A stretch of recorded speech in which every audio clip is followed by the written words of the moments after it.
claim to be. But that entails that God exists. And thus we have a good inductive argument for the existence of God based on the resurrection of Jesus. One, there are three established facts about Jesus: his empty tomb, his post-mortem appearances, and the origin of the disciples' belief in his resurrection.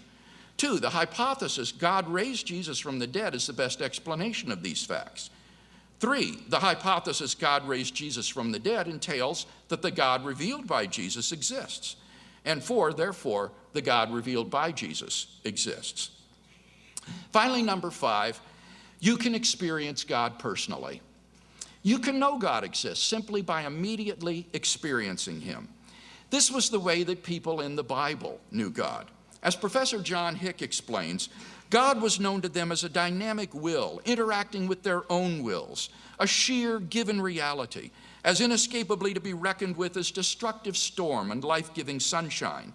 To them, God was not an idea adopted by the mind, but an experienced reality which gave significance to their lives. The naturalist recognizes experience to be one of the avenues to truth, but we can come to know God through experience.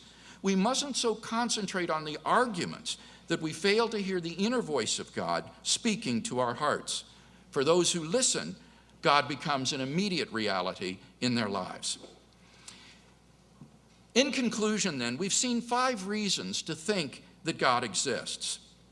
If Dr. Shook wants us to believe naturalism instead, then he must first tear down all 5 of the reasons that I presented, and then in their place erect a case of his own to show that the only reality is physical reality. Unless and until he does that, I think that supernaturalism is the more plausible worldview.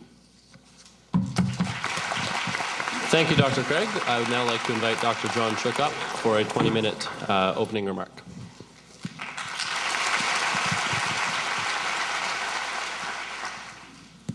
Well, thank you very much. This is my first visit to Vancouver. It's a lovely city.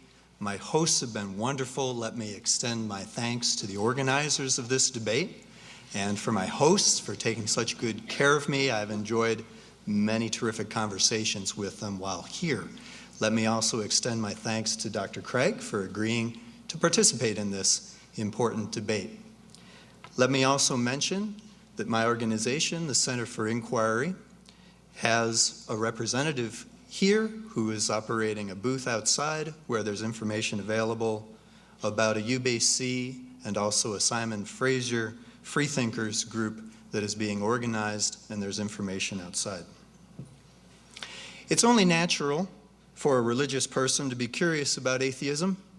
I'd like to speak directly to religious people first for a little while.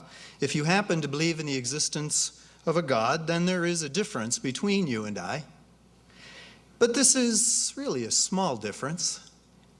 Over the centuries and millennia, most people have been believing in thousands of gods. You don't believe in almost any of those gods, and I don't believe in any of them. I just believe in one less God than you do, and that's really a small difference.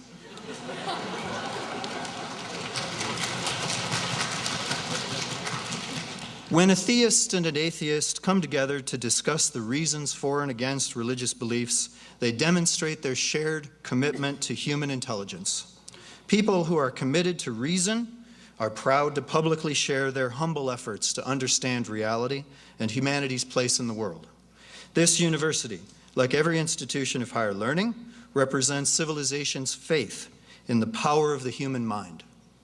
All people who make up this university and every university, and people who come to speak at university events, display this respect for the human mind and show respect for the cooperative efforts of sincere people who pursue the truth together.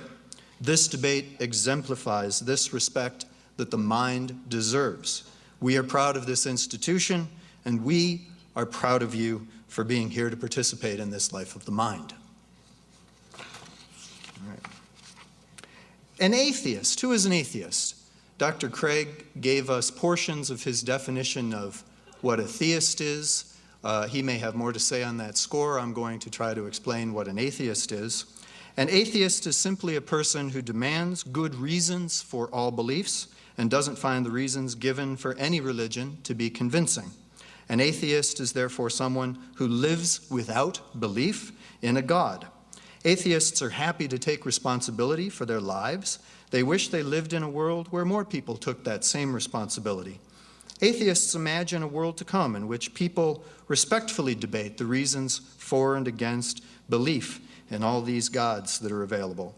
Today we live at a midway point between a time when only blind faith and priestly authority controlled religion and a future time when any remaining religious belief has been thoroughly examined and tested by reason and science. I do not yet know what sort of religious belief, if any, may survive that scrutiny. The process is hardly completed.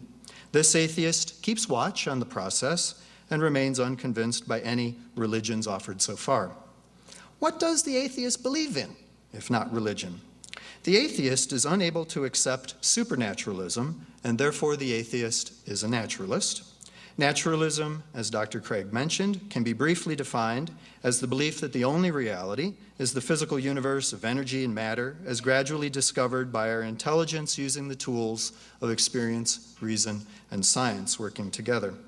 Many people are naturalists because they are impressed with science's ability to produce reliable knowledge, and by deciding that the supernatural cannot be reasonably supported by experience, reason, or science.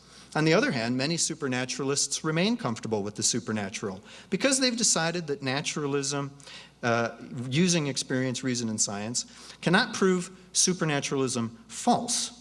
Some supernaturalists additionally believe that scientific knowledge as well can be used to positively support belief in the supernatural.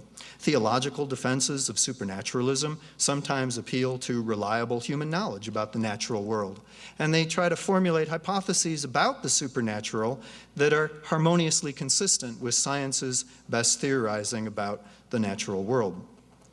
Let me be clear about this point.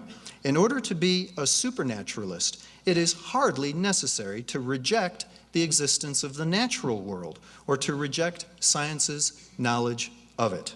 In a sense, most religious people are naturalists too. They do believe in the existence of the natural world. They accept the evidence of common sense about the world, and they accept most or perhaps all of science's knowledge about the world. So what really divides the naturalist from the supernaturalist is the additional question of whether one should believe in the supernatural over and above the natural.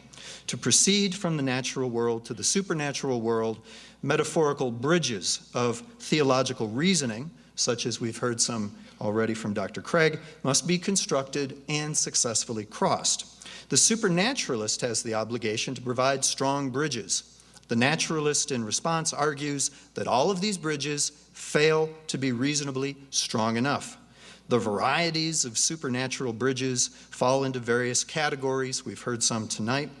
But to defend naturalism and to reject supernaturalism, the naturalist has to explain why all of these bridges fail, because their arguments are too weak to support the passage to naturalism.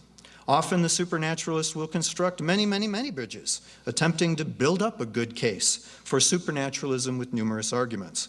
Now, if one of these bridges, just one, were reasonably strong enough, the supernaturalist would take the advantage over the naturalist, and then people ought to believe in both the natural and supernatural worlds. Since naturalists are skeptical that any of these bridges are strong enough, they conclude that there's no reasonable way to get to naturalism. The large number of weak theological bridges does not